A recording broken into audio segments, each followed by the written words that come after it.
Today we're going to talk about round 5, and it was a pretty bad week for me, not going to lie. No way around it really. Scored 2,133. For my rank, it's not good, but yeah, it's still in touch. I think 450 behind the leader and 300 behind the top 10.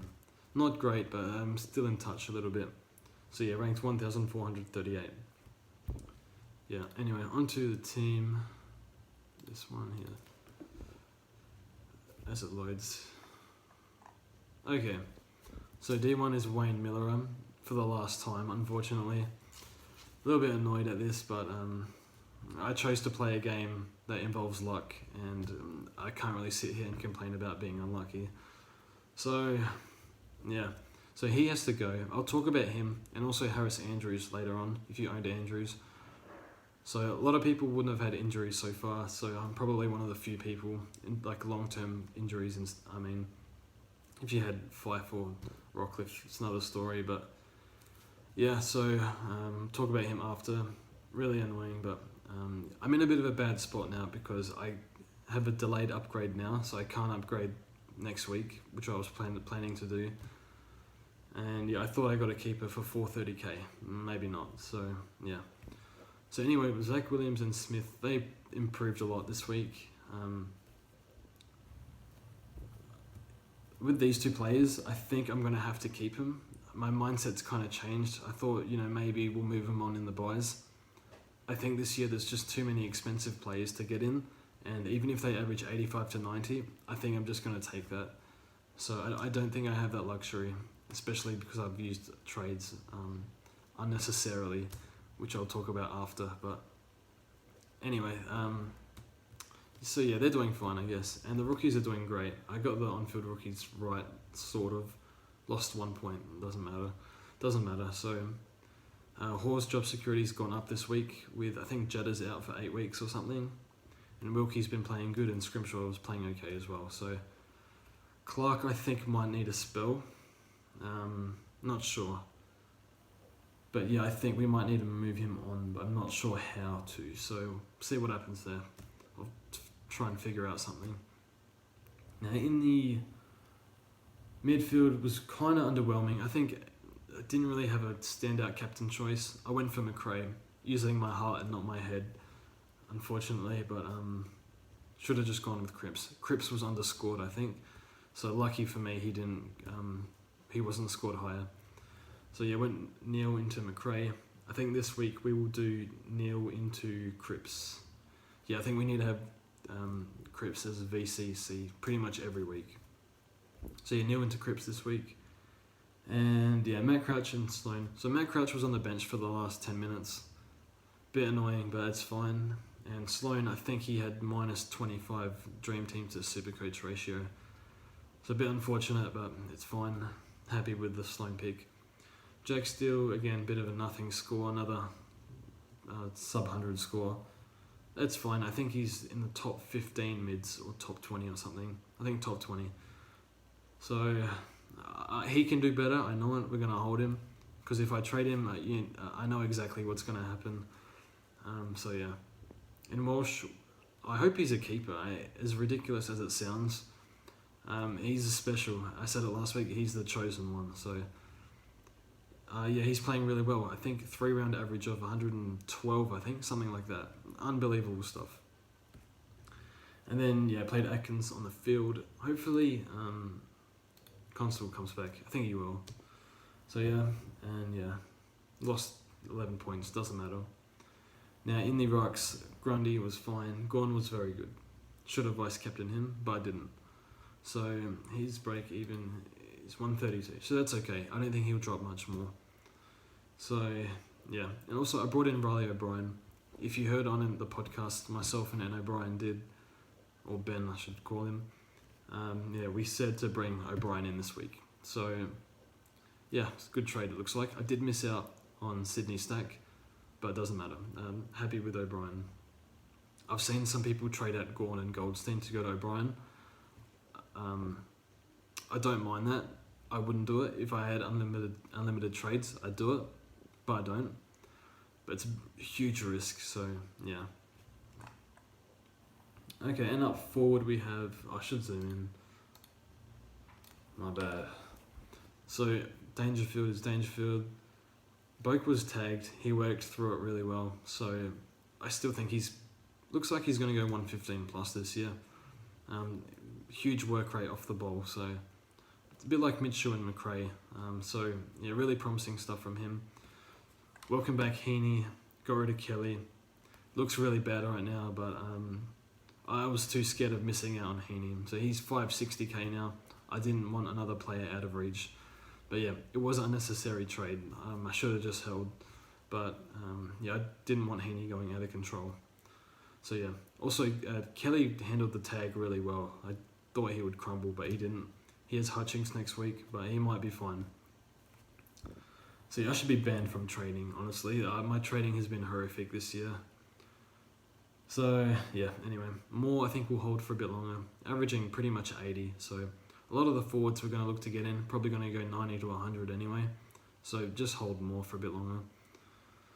And Drew was very good, hold him for as long as we can. Parker's got to go pretty soon, I think. His scoring is dried up. Yeah, I don't want to play him on the field anymore. Bolter over Petrocelli, I don't want to talk about it. And yeah, we have Blinds just chilling at F6, F8. So yeah, we did some DPP work there. So trades for this week. How can I stuff this up? So I'm looking at Tim Kelly to get in. No, I'm just kidding.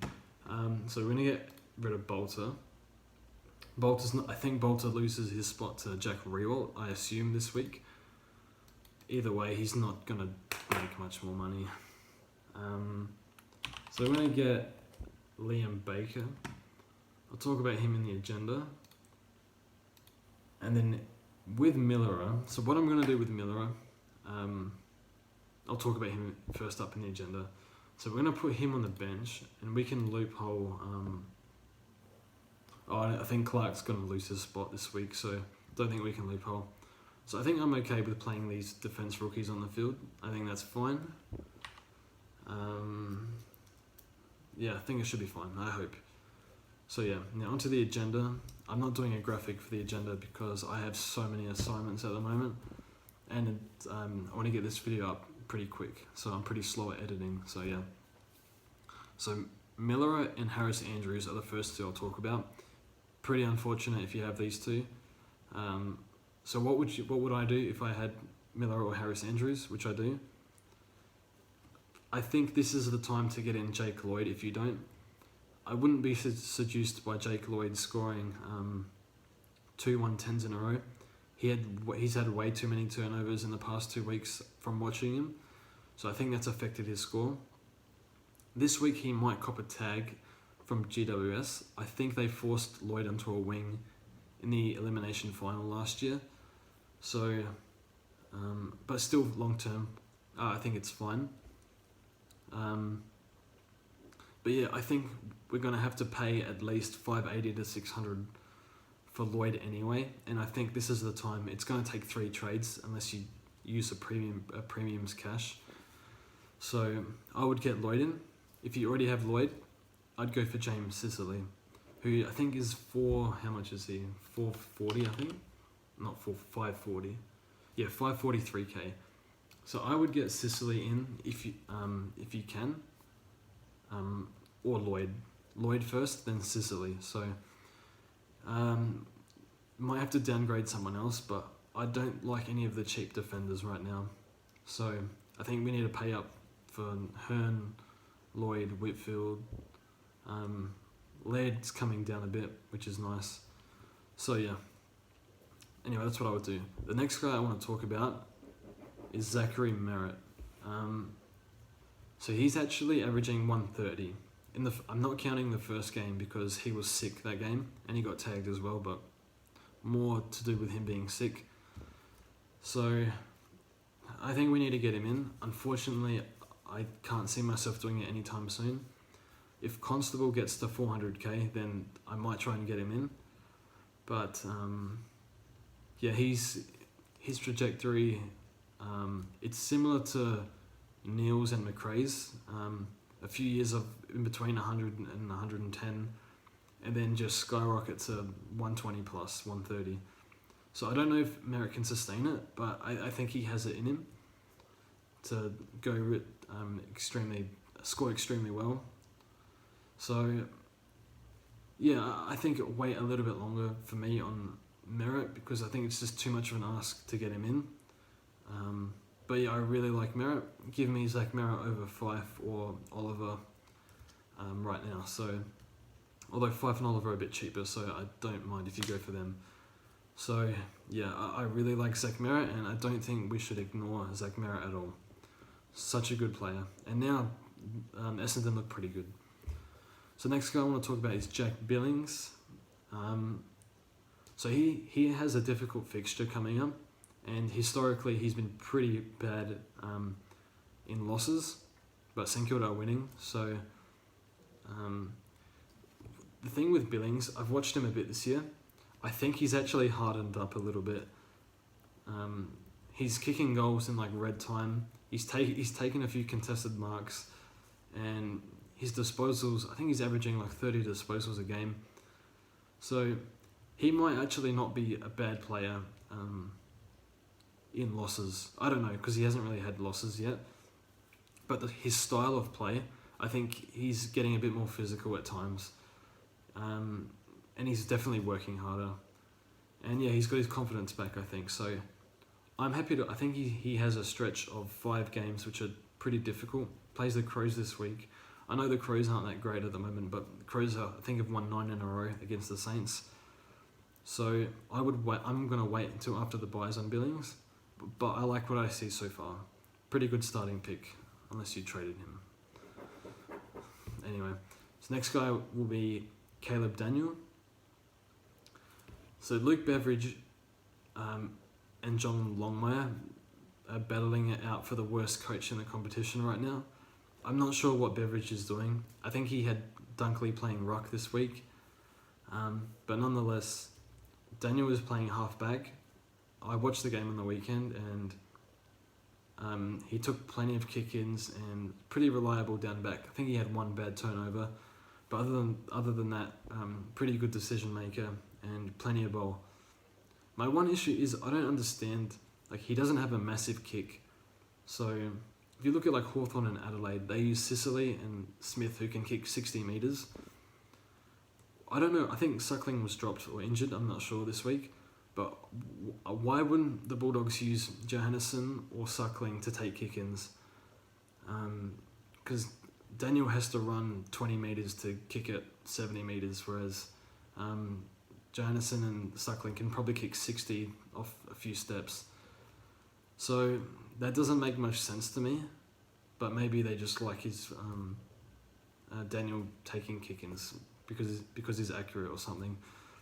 So yeah, I don't really understand that, but yeah, and he also gets exposed defensively.